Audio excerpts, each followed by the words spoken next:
Banner festoon হাতে দলে দলে নেতাকর্মীরা আসছেন জনসভায়। স্লোগানে স্লোগানে মুখর চারপাশ। ঢাকঢোল নিয়েও ছুটে আসছেন বিভিন্ন বয়সের মানুষ। বিএনপির ভারপ্রাপ্ত চেয়ারম্যান তারেক রহমানের ৩১ দফা বাস্তবায়নে মাদারীপুরের শিবচরের পাঁচচর গোলচত্বরে শনিবার বিকেলে অনুষ্ঠিত হয় এক জনসভা। এতে বক্তব্য রাখেন জেলা উপজেলা বিএনপি ও তার অঙ্গ সংগঠনের নেতাকর্মীরা। এ সময় বক্তারা বলেন, বিএনপির প্রতি মানুষের ভালোবাসা আছে, এজন্য জনসভার মাঠ কানায় কানায় পরিপূর্ণ।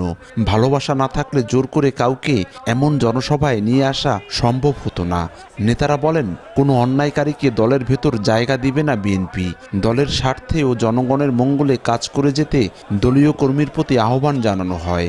বিগত ১৭ বছর স্বৈরাচার সরকার মানুষের ভোটাধিকার কেড়ে নিয়েছে দাবি করে বক্তারা বলেন, এই গণতন্ত্র ফিরিয়ে আনতে সবাইকে ঐক্যবদ্ধ হয়ে তারেক রহমানের হাত শক্তিশালী করতে হবে। দেশনেত্রী বেগম খালেদা জিয়ার প্রতি মানুষের ভালোবাসা এবং তারুণ্যের অহংকার, আগামীর অবিসম্ভাব্য এই রাষ্ট্রনায়ক দেশনায়ক জনাব তারেক রহমানের প্রতি মানুষের ভালোবাসা এবং শিবচরের মাটি ও মানুষের নেতা জননেতা জনাব সাজ্জাদ হোসেন সিদ্দিকী লাবলু ভাইয়ের প্রতি মানুষের ভালোবাসা।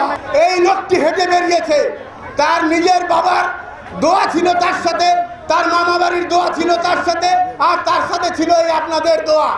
বিএনপি দল কোনো ব্যক্তিগত লোকের কোনো অন্যায়, কোনো অবিচার, কোনো দুষ্কৃতকারী এগুলো দল কখনো মেনে নেবে না।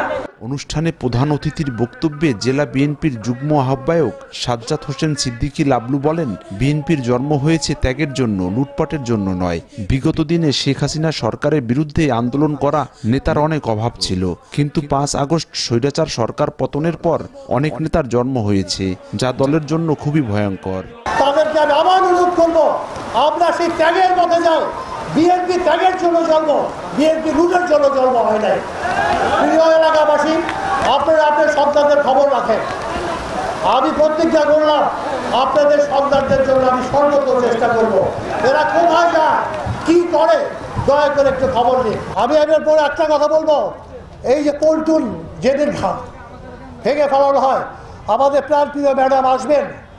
আমি সকালবেলা বেরোলাম একটা মোটরসাইকেল নিয়ে, ওইখানে দাঁড়িয়ে ছিল শাহিন মুন্সি। আবার বললো কোথায় যান, আমি বললাম ঘাটে। ও দাঁত মারতেছিল লুঙ্গি পর আমার সঙ্গে গেলাম ঘাটে। ঘাটে যেয়ে দেখলাম পল্টুন খোলা, একটা বিশাল আকৃতির ট্রাক, লোডের ট্রাক রেখে দেওয়া হয়েছে। ড্রাইভার পাশে চুপচাপ বসে আছে, কি ভাই, আমার তো চাবি নিয়ে গেছে।